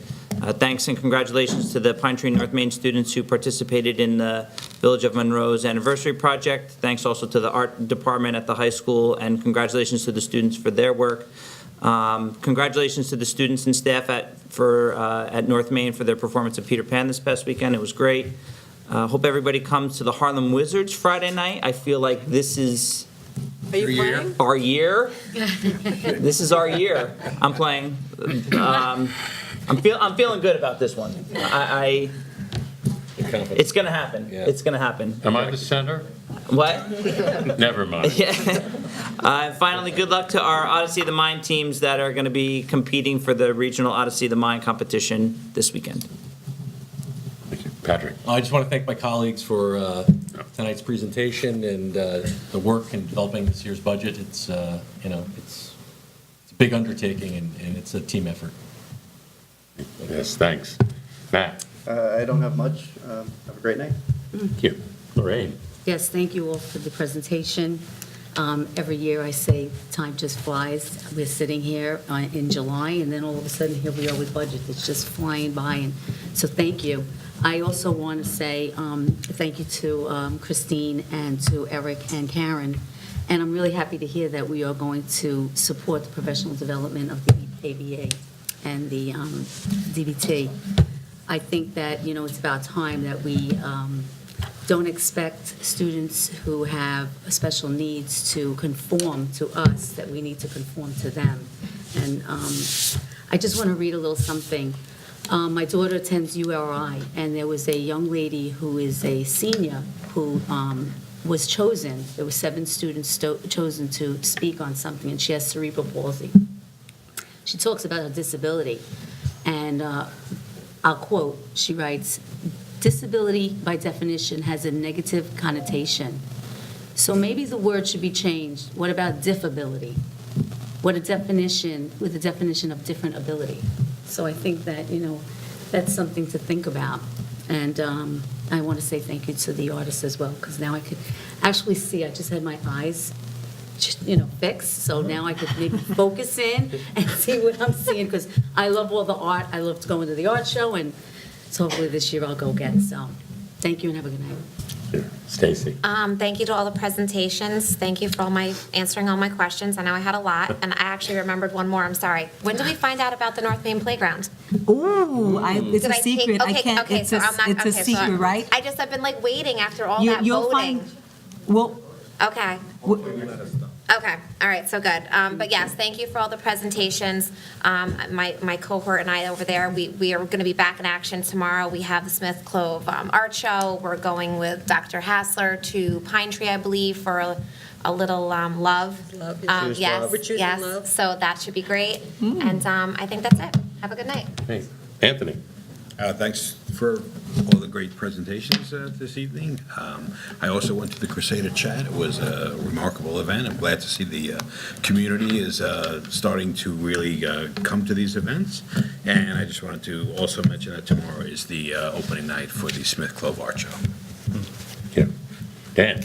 I want to thank all the presenters for the budget. Patrick, although we give you the business for your budget triangle and function codes and the anatomy of yada yada, it's a lot of work. It's a work that I couldn't do, and it really is appreciated. And I'm going to thank Bargoff in advance for making next meeting not giving me neck problems turning around back and forth. Yes, has Bargoff promised a monitor for us? No, he I've got only me. asked him like a dozen times. I realize that. I had to tell on him. That wasn't my question. He has. But he keeps pushing it off. He Okay. has, he will. That's it? Okay. That's Elsie? it. Thank you to all the presenters. Excellent job, but I don't expect anything less than excellent, so I'm very pleased with what you presented.